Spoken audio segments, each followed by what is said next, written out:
জুবিন গাৰ্গৰ মৃত্যুৰ ৮ মাহৰ পিছত গৰিমা শইকীয়া গাৰ্গে এটা বিশেষ লিখনি লিখিছে যিটো লিখনি শুনি আপোনালোক সকলোৱে আচৰিত হৈ পৰিব। কালিৰ দিনটোত গৰিমা শইকীয়া গাৰ্গে সামাজিক মাধ্যমত এটা বিশেষ পোষ্ট দিছিল আৰু সেই পোষ্টটো মই অলপ সময় পিছতে আপোনালোকক শুনাবৰ কাৰণে চেষ্টা কৰিম। আপোনালোকে শুনিলে যিখিনি কথা গৰিমা শইকীয়া গাৰ্গে লিখিছে এই কথাখিনি শুনি আপোনালোক সকলোৱে আচৰিত হৈ পৰিব। আচলতে এই ৮টা মাহে আমি প্ৰত্যেকজনে অপেক্ষা কৰি আছো জুবিন গাৰ্গে ন্যায় পাব, জুবিন গাৰ্গৰ ঘটনাটোৰ লগত জড়িত থকা সেই মূল কালপিত কেইজন আমি সকলোৱে গম পাওঁ সেই কালপিত কেইজন কোন কোন, সেই কালপিত কেইজনে উচিত শাস্তি পাব সেই আশাতে প্ৰত্যেকজন অসমবাসীয়ে প্ৰত্যেকজন জুবিন অনুৰাগীয়ে ৰৈ আছে। কিন্তু যিধৰণে আশা কৰিছিলোঁ সেইধৰণে কিন্তু এতিয়ালৈকে আমি কোনেও ফলাফল পোৱা নাই। নতুন চৰকাৰ আহিল, চৰকাৰ গঠন হ'ল।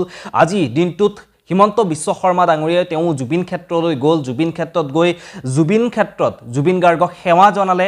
যিহেতু তেওঁ কৈছিল তেওঁ জুবিন গাৰ্গক লৈ ৰাজনীতি নকৰে, তেওঁ নিৰ্বাচনত যেতিয়া শপত গ্ৰহণ কৰিব, নিৰ্বাচনত জয়লাভ কৰি তাৰ পিছতেই জুবিন ক্ষেত্ৰলৈ যাব হিমন্ত বিশ্ব শৰ্মা ডাঙৰীয়া।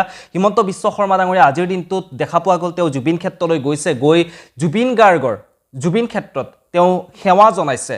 আৰু এতিয়া আমি আশা কৰিছোঁ এই নতুন যি পুনৰ চৰকাৰখন গঠন হ'ল, এই চৰকাৰখনে জুবিন গাৰ্গৰ ঘটনাৰ লগত জড়িত থকা সেই কালপিত কেইজনক খুব সোনকালে যেন কঠোৰতকৈ কঠোৰ শাস্তি দিব। এই ৮টা মাহ পাৰ হৈ গ'ল, এনেধৰণে আমি নিৰ্বাচনৰ কাৰণে বহুতে ব্যস্ত হৈ থাকিল, বিভিন্নজনে বিভিন্ন কামত ব্যস্ত হৈ থাকিল, বহুতে মাত মাতিবগৈ তেওঁলোকৰ কণ্ঠকো ৰুদ্ধ কৰা হ'ল, তেওঁলোকৰ মুখবোৰ বন্ধ হৈ পৰিল। প্ৰথম অৱস্থাত সকলোৱে জাষ্টিছ ফৰ জুবিন লিখিলে, কিন্তু সময়ৰ সোঁতত যেন সকলোবোৰ হেৰাই গ'ল, সকলোৱে নিজৰ কামে কাজে ব্যস্ত হৈ পৰিল। কিন্তু গৰিমা শইকীয়া গাৰ্গে নিজৰ স্বামীক হেৰুৱাইছে, অসমবাসীৰ ৰাইজে জুবিন গাৰ্গক হেৰুৱাইছে। গৰিমা শইকীয়া গাৰ্গে প্ৰত্যেকটো মুহূৰ্ত প্ৰত্যেকটো সময় কিদৰে কিমান কষ্টৰে কটাব লগা হৈছে সেয়া আপোনালোকে এবাৰ অনুমান কৰি চাওক, এবাৰ আপোনালোকে অনুভৱ কৰি চাওক। কালি কি লিখিছে গৰিমা শইকীয়া গাৰ্গে, মই এবাৰ পোষ্টটো আপোনালোকক পঢ়ি শুনাইছোঁ।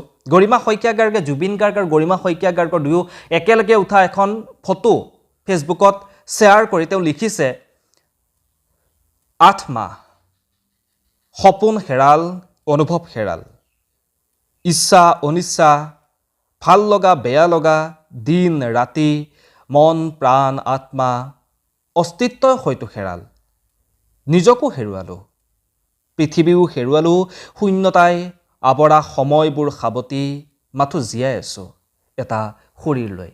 আচলতে সঁচা কথা, আমাৰ অসমবাসীয়ে জুবিন গাৰ্গক হেৰুৱাই যেন অভিভাৱক হেৰুৱাই পেলাইছে, অভিভাৱকহীন হৈ পৰিছে আমাৰ অসমীয়া জাতি। অসমখন যেন অভিভাৱকহীন হৈ পৰিছে বৰ্তমান এই সময়খিনি। আচলতে এই কথাখিনিয়ে বহু কথাই কৈ গৈছে, আপোনালোকে উপলব্ধি কৰিলে বুজিব পাৰিব। আশা কৰিছোঁ জুবিন গাৰ্গে সোনকালে ন্যায় পাওক, এই কথাখিনিকে আপোনালোকক জনালোঁ।